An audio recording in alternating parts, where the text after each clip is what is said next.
Alright, so in this video I'm going to be talking about the Heart of Ember. So the Heart of Ember is the epic fire element artifact, so you can equip it to any of the fire element slimes, which currently is just limited to Volcan if you've paid to purchase Volcan or Isabel.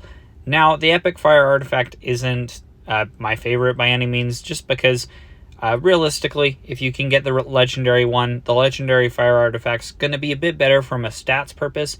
And really the skill effect on both of these, which I'll get into the skill effect on this one in a minute. The skill effect just isn't that great. It doesn't do anything crazy.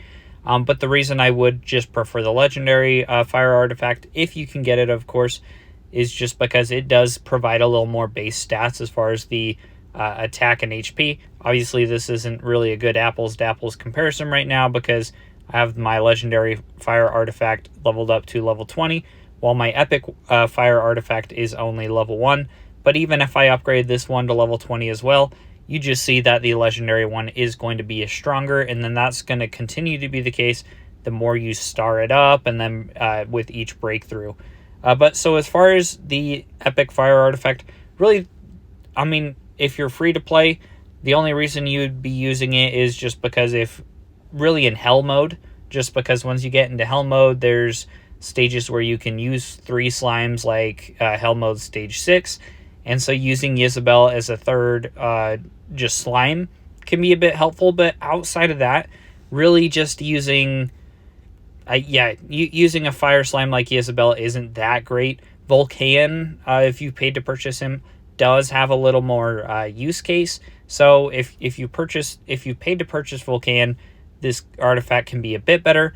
Still, really, I would definitely just prefer that legendary fire artifact, though.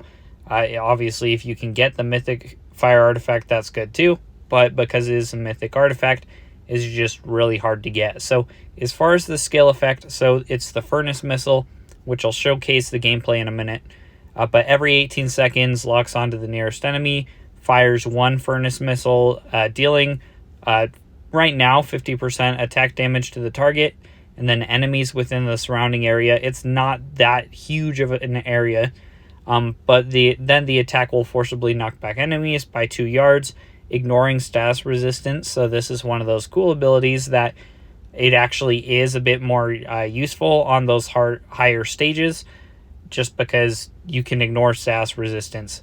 And then every time you break through this artifact, so the just frequency that the Furnace Missile will fire, that will decrease, so like 18 to like 16 or so seconds, I believe, for the first breakthrough, and then every breakthrough, that duration, that frequency will just become more frequent. So this ability will be triggering more often.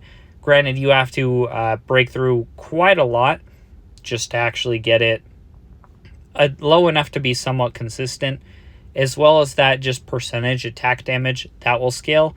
And then the just distance that the enemy is knocked back, that can scale a bit as well. It will always, as of now at least, just always be only one of these Furnace Missiles. So I have it equipped on Isabel right now. I'll showcase it in battle. I'm going to go, let's go equip Isabel real quick. And then I'm on stage 13. I have it slowed down to 1 speed. But what we're going to see, and we're really not going to see it until probably the beginning the beginning of this second stage, just because in order to get that 18 seconds, and all it's going to look like is hopefully right here. You'll see it's that big kind of slower fireball. That's the missile. It's dealing damage within the area. I'll just hold on. We should probably hopefully see it at the beginning of the third wave as well, as long as I can clear these enemies fast enough. Okay, we'll see if hopefully it will trigger again right here. That bigger slow one. And you can see as far as that area, it's not a ginormous area, and usually most of the time you're killing a lot of stuff inside there. But that 2-yard knockback distance, it really just doesn't seem to be that big of a knockback. I mean, right there, it just instantly killed him, so we didn't really get to see the knockback. But while it is helpful for damage, that skill effect isn't doing anything too crazy. So I wouldn't, that's why when I look at this artifact, I really don't prefer it by any means to the legendary artifact. The legendary artifact, you could see that knockback a little right here at the bottom. if you go and watch that again. But really, when comparing to the legendary artifact, really the reason you're going to be looking at these artifacts for the Fire Slime isn't because the abilities are that cool, because they're not really, but the reason is just because of those just bonus stats as far as the attack and HP. But that's it for this video. Thanks for watching, and let me know if you have any questions.